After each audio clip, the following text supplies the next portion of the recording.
로마서 3장. 그렇다면 유대인이 이방인보다 더 나은 것은 무엇입니까? 또 할례의 가치는 무엇이겠습니까? 모든 면에서 많이 있습니다. 첫째로 중요한 것은 유대인들이 하나님의 말씀을 맡았다는 사실입니다. 그런데 만일 유대인 중에 하나님을 믿지 않는 사람이 있다면 어떻겠습니까? 이 사람들이 믿지 않는다고 해서 하나님의 신실하심이 무효가 되겠습니까? 절대로 그렇지 않습니다. 설령 모든 사람이 거짓말쟁이라 하더라도 하나님은 참되십니다. 성경에도 이렇게 기록되어 있습니다. 주께서는 주님의 말씀으로 의로우심을 나타내시고 심판하실 때 주님께서 이기실 것입니다. 내가 사람들이 사용하는 논리의 방식대로 말해보겠습니다. 우리가 의롭지 못한 것 때문에 하나님의 의로우심이 더욱 밝히 드러날 경우 뭐라고 말하겠습니까?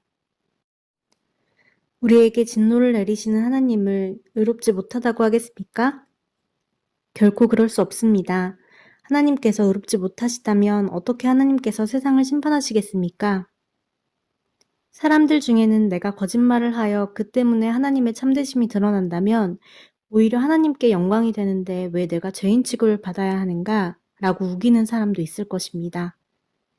이것은 마치 선한 결과를 얻기 위해 악을 행하자 라고 말하는 것과 같습니다.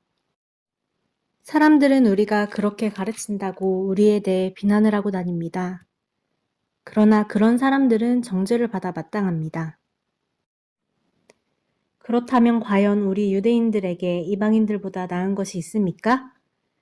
전혀 없습니다. 이미 말했듯이 유대인이나 이방인들이나 모두가 죄 아래 있습니다. 성경에 이렇게 기록되어 있습니다. 의인은 한 사람도 없다. 깨닫는 사람도 없고 하나님을 찾는 사람도 없다. 모두가 곁길로 나가 하나같이 쓸모없게 되었다. 선한 일을 행하는 사람은 단 한 사람도 없다. 그들의 목구멍은 열린 무덤이고 혀로는 사람을 속인다. 그들의 입술에는 독사의 독이 있다. 그들의 입은 저주와 독설로 가득 찼다. 그들은 사람을 죽이려고 바쁘게 움직이며 그들이 가는 곳마다 멸망과 비참함이 있다. 그들은 평화의 길을 알지 못한다. 그들의 눈에는 하나님을 두려워하는 것이 없다. 우리가 알기로는 율법에 기록된 내용은 그 무엇이 되었든 율법 아래 사는 사람들에게 말하는 것입니다. 그래서 누구든지 변명할 말이 없게 되고 온 세상은 하나님의 심판 아래 있게 됩니다. 그러므로 율법을 지키는 것으로 하나님 앞에서 의롭다고 인정받을 사람은 아무도 없습니다. 왜냐하면 율법은 우리가 죄인이라는 사실을 알게 해주기 때문입니다. 그러나 이제는 율법 없이도 하나님께로부터 오는 의의가 나타났습니다. 이것은 율법과 예언자들도 증언한 것입니다. 하나님께로부터 오는 의의는 예수 그리스도를 믿는 믿음을 통해 옵니다.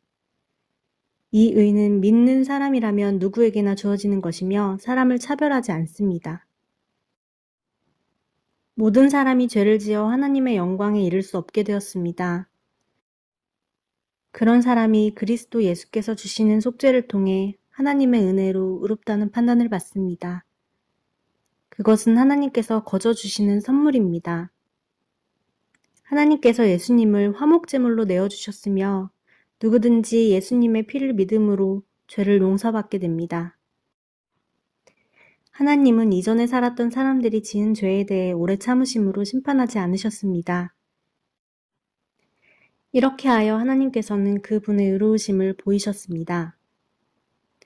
하나님께서 이 시기에 그분의 의로우심을 보이신 것은 하나님 자신이 의로우시다는 것과 예수님을 믿는 사람을 의롭게 하신다는 것을 보이기 위해서였습니다.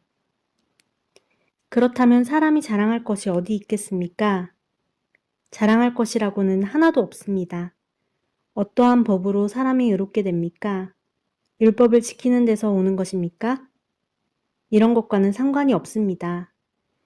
의롭게 되는 것은 오직 믿음의 원리에 의해서만 이루어집니다. 사람은 율법을 지키는 것과는 상관없이 믿음으로 의롭게 된다고 우리는 생각합니다.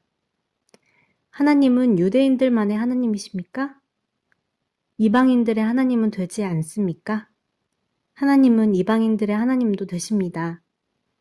하나님은 오직 한 분이시므로 그분은 할례를 받은 사람이나 할례를 받지 않은 사람이나 동일하게 믿음으로 의롭게 해주십니다. 그렇다면 우리가 이 믿음을 가지고 율법을 무효로 만들고 있습니까? 그렇지 않습니다. 오히려 믿음을 통하여 율법을 더 굳게 세웁니다.